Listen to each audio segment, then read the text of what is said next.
Of course, you know that toast is cooked bread. Maybe you can form A1 sentences like, I love toast. I eat toast for breakfast.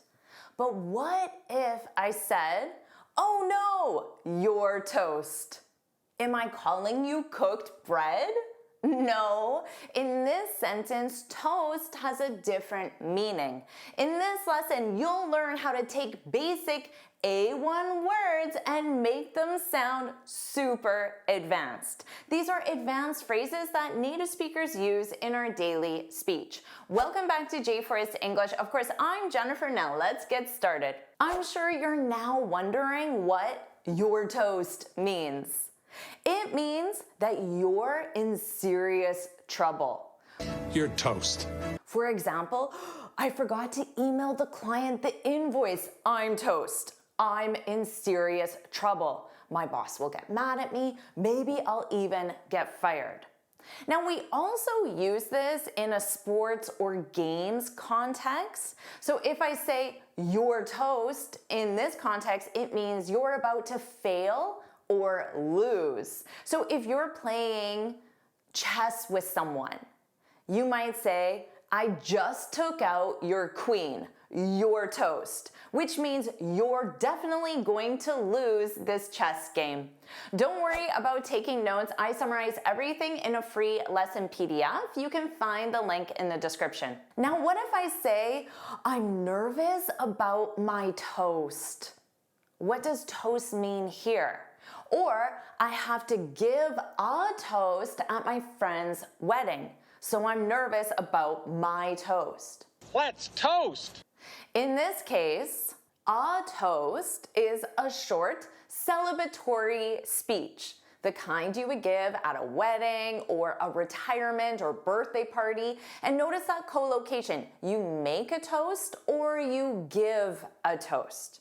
For example, I was nervous about my toast, my speech, my short celebratory speech, until I started learning English with Jennifer. Does that describe you? If it does, put that's right, put that's right in the comments. Now, just like with toast, you know that milk as a basic word is a beverage. For example, I always have a glass of milk with my toast.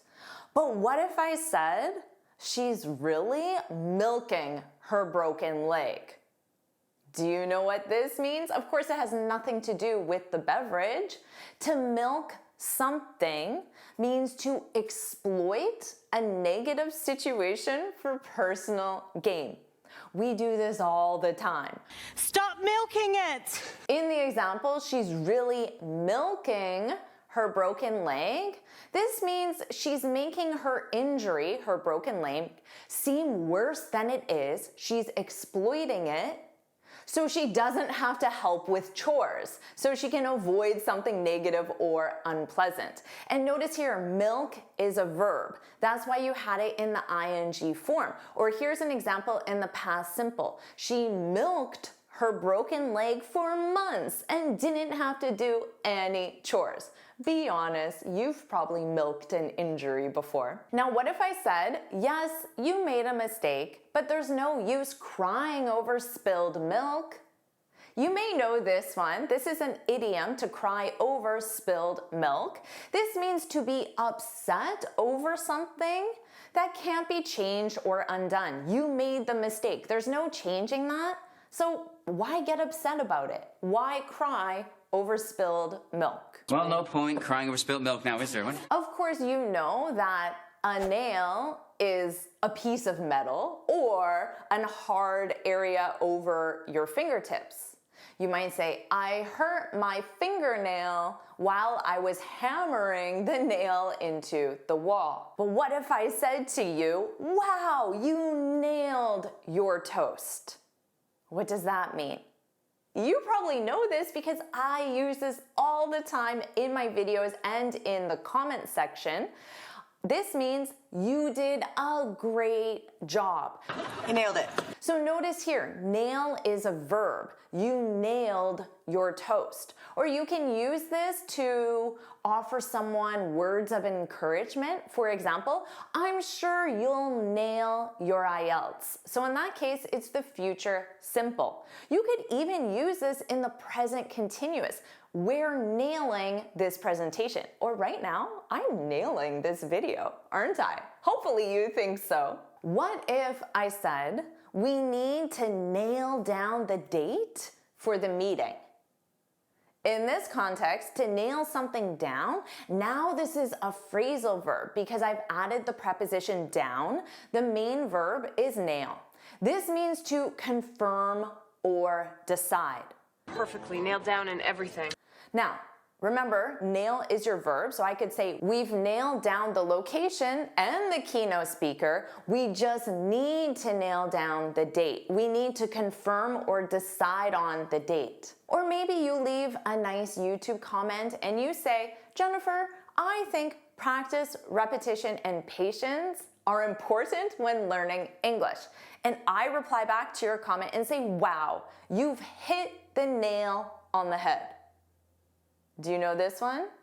This is an idiom and it means that you said something exactly right. Of course, you know that cold represents low temperature. It can describe a person or just the atmosphere. I'm cold because it's cold outside. But what if I said, why are you being so cold to the new intern? Why are you being so cold? What does this mean? So here the structure is to be cold to someone. And this means to be unfriendly, distant, or unkind to someone. So in this case, cold is an adjective and your verb is the verb to be. Just like if I said, I'm cold, you still use the verb to be. So let's review this sentence. She was being a little cold to the guests at first. I think she was just nervous about her toast. That's the reason why she seemed unfriendly or distant. She was just nervous. What if I asked you, why did you give the new intern the cold shoulder? Oh, do you know this one? The idiom is to give someone the cold shoulder. And this means to deliberately ignore or avoid someone. Deliberately means you do it on purpose. What's with the cold shoulder, Charlotte? So you might say, my roommate or my sister or my friend is giving me the cold shoulder, is ignoring me because I lost her favorite sweater. So this means my roommate is completely ignoring me. So admit it, I'm sure you give people, maybe your husband, the cold shoulder sometimes. Of course, you know that to hit means to strike. He hit the nail with all his strength. But what if I said to you, that movie was a hit, or this YouTube lesson will be a hit? That's a hit. The expression is to be, your verb to be, a hit. So hit is a something, it's a noun. And this means to be successful or popular. So I'll say to you as words of encouragement, I'm sure your toast will be a hit. I'm sure it will be very successful or popular. People will love it. And then later on you say, Jennifer, great news, my toast was a hit. Now remember, you already learned an idiom with hit. You hit the nail on the head by suggesting we need to nail down the date. There are many expressions that use the word hit. Let's do a rapid fire quiz. I'm going to hit the road. This means I'm going to leave. Let's hit the books. Let's start studying. I hope we hit it off. I hope we instantly get along. So I'm probably gonna hit the road. Of course, you know that a rock is a stone. I found a beautiful rock at the beach. But what if I said to you, Thanks for liking this video and leaving a nice comment. Hopefully you did that. You rock! You know this one because I use this all the time. You rock, you're awesome. You're awesome. Just don't say you are rock. That's a mistake I commonly hear. It's you rock. So in the past simple, you would say you rocked the presentation, which means you did a great job on the presentation. Rock is the verb, which is why it's not you are rock, it's simply you rock, you rock. I could also say you're going to rock the presentation as words of encouragement, and I could equally say you're going to nail the presentation. It has the same meaning. You rock. What if we're in a meeting and I say to my team, let's follow her instructions. I don't want to rock the boat. What does this mean? To rock the boat, this is an idiom and it means to cause disruptions or problems. So she rocked the boat. Rock is your verb. She rocked the boat. She caused problems. She caused disruptions by suggesting we use a different supplier, and now everyone's being cold to her. Maybe you've used the same supplier for 20 years, or the supplier is a personal friend. So you cause disruptions or problems by suggesting a new supplier. You rocked the boat. Don't rock the boat. The basic word shot can be used for firing a gun or taking a photo. For example, the gunshot scared the birds and completely ruined my shot, my photo. But what if I said to you, I'm going to give yoga a shot. I'm going to give yoga a shot. What does this mean? I'm going to take a picture of yoga? No, it means I'm going to try yoga. So to give something a shot, in this case yoga, it means to try something. So maybe after I'll say, I gave yoga a shot. Your verb is give. I gave yoga a shot, but it wasn't for me. Next, I'm going to give karate a shot. Ooh, maybe I'll enjoy that more. Or maybe you could say, you may not get the promotion, but it's worth a shot. It's worth trying. So a shot represents try. I gave it a shot. What if I said to you, I know it's a long shot, but I applied for the sales manager position? What does that sound like to you? Well, a long shot is something with a low chance of success. So it's like me saying I applied, but I don't think I'm going to get it. There's a 5% chance or a 10% chance that I'll get the promotion. But I gave it a shot, even though it's a long shot. Well, that's a long shot. Of course, you know that run means to move fast on foot. I ran to catch my bus. But what if I said, or you said, I ran into my teacher at the mall? What does this mean? I saw my teacher unexpectedly at the mall. And remember, this is an irregular verb. The conjugations are run, ran, and then the participle is run. Run, ran, run. I run into Vince Vaughn. What if I said to you, maybe we're in a meeting or we're out shopping and I say, we're running out of time. To run out of time means to have no time left.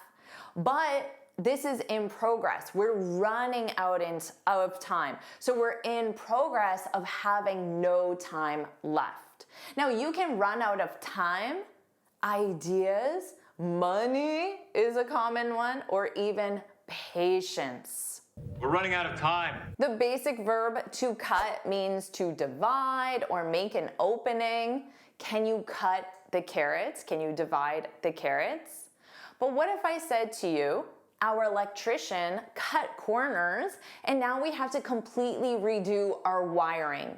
Did he physically cut a corner? No, the expression is to cut corners, and this means to do something quickly or cheaply, often ignoring rules or quality. Don't cut corners. So for example, I could have asked ChatGPT to create this script that I'm reading right now, but I didn't want to cut corners. Because trust me, the quality of a ChatGPT script compared to what I prepared, they're not the same. Now let's say my coworkers are being really noisy and I say to them, cut it out. I'm trying to concentrate. What does that mean? To cut something out, in this case, cut it, your noisy behavior, cut it out. This means to stop doing something annoying. Now, what if I'm in a meeting and I say to you, can you just cut to the chase? We're running out of time. Well, you already know that means we're getting close to having no time left. So to cut to the chase, this means to quickly get to the main point. So stop telling me all this other information and just tell me the main point. Cut to the chase. Cut to the chase? Of course, you know that play means to engage in a game or activity.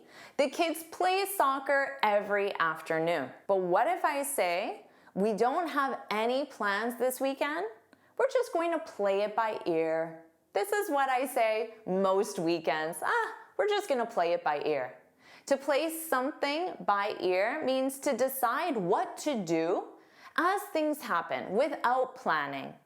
But you might say you can't just play the conference by ear. You need to nail down the details. Okay, we'll play it by ear. Of course, you know what a table is. It's a flat, raised surface. Can you please set the table for dinner? But what if in a meeting, your boss says, let's table this proposal until next quarter?